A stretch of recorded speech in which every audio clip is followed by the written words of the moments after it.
अस्सलामुअलैकुम रहमतुल्लाहि वबरकातुहू। व्यूअर्स, उम्मीद है कि आप लोग खैरियत से होंगे।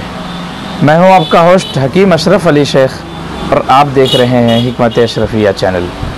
नाजरीन, जैसा कि आपको मालूम है कि मैं ज़्यादातर सेक्सुअल मसाइल, जिनसी मसाइल पर गुफ्तगू करता हूं, तो लीजिए एक वीडियो लेकर आपकी खिदमत में हाजिर हुआ हूं। बहुत ही अच्छा और उम्दा टॉपिक है। आप मेरे साथ पूरी वीडियो में बनकर इस पूरी मालूमात को हासिल करें।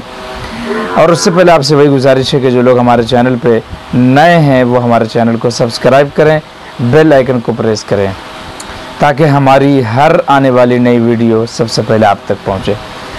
व्यूअर्स, शुरू करते हैं।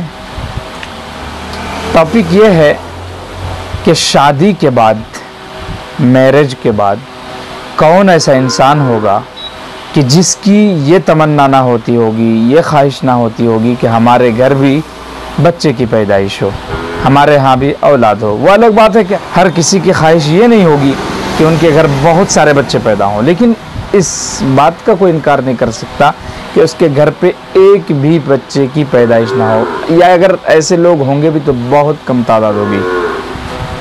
नाजरीन, औलाद बहुत बड़ी नेमत है, कुदरत का अनमोल तोहफ़ा है। और अच्छी मैरिज लाइफ यानी कि खुशगवार इज़्दिवाजी ज़िंदगी का हमारे यहाँ इसको नतीजा भी समझते हैं।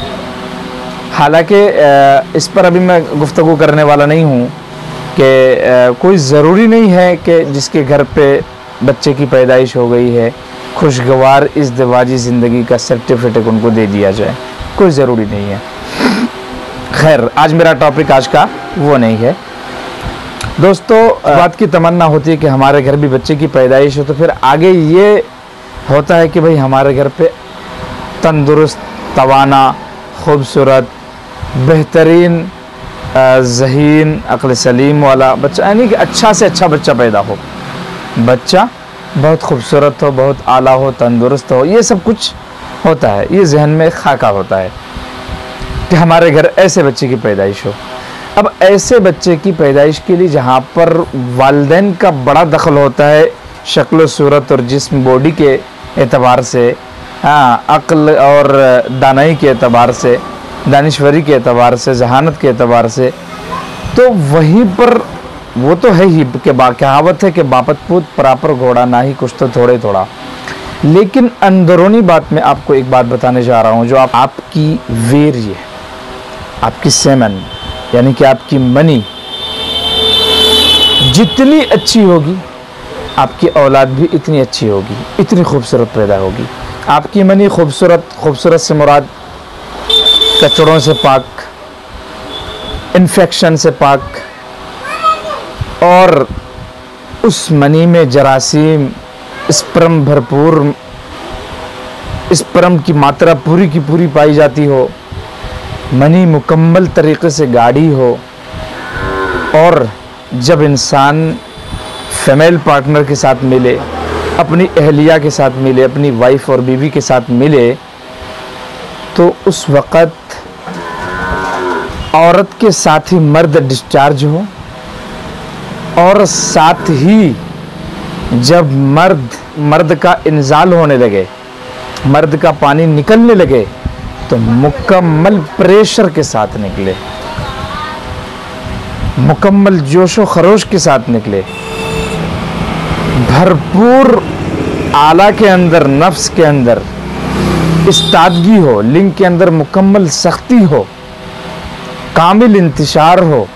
इस तरीके से जो मैंने अभी आपको बताया कि मनी बिल्कुल गाढ़ी, मनी के अंदर बिल्कुल कोई इन्फेक्शन ना हो, मनी बहुत ज़्यादा पुर हो स्पर्म से, जरासीमों से, कीड़ों से, और मुकम्मल प्रेशर के साथ निकले, और मनी की तादाद भी ज़्यादा, कोई एक भी स्पर्म काफ़ी होता है, तो वो मुकम्मल तरीके से उसकी जो तेज़ी है, उसकी जो रेस है, वो रेस के साथ बच्चादानी में पहुंच सके।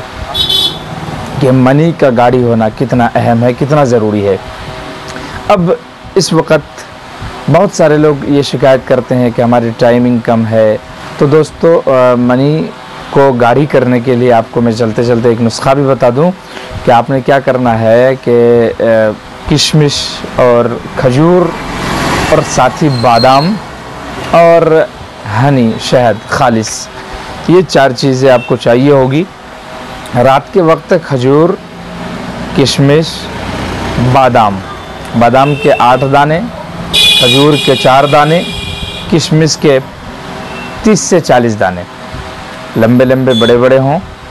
आपको इनको भिगो देना है, सुबह उठ कर के दूध के साथ पका लेना है और पकाने के बाद खाली पेट उसमें शहद मिला करके आपको इस्तेमाल करना है, खा लेना है। इस तरीके से अगर आपने 1 महीना भी किया तो आपकी मनी काफ़ी गाढ़ी हो जाएगी, बहुत ज़्यादा बिल्कुल लेसदार हो जाएगी, मानिंद शहद और मानिंद घी हो जाएगी। चुनांच आपकी टाइमिंग में भी इजाफ़ा हो जाएगा। और तो मुझे उम्मीद है कि आपको मेरी वीडियो अच्छी लगी होगी। तो फिर मिलते हैं एक नए वीडियो के साथ, तब तक के लिए इजाज़त। अस्सलामु अलैकुम वरहमतुल्लाहि वबरकातुहू।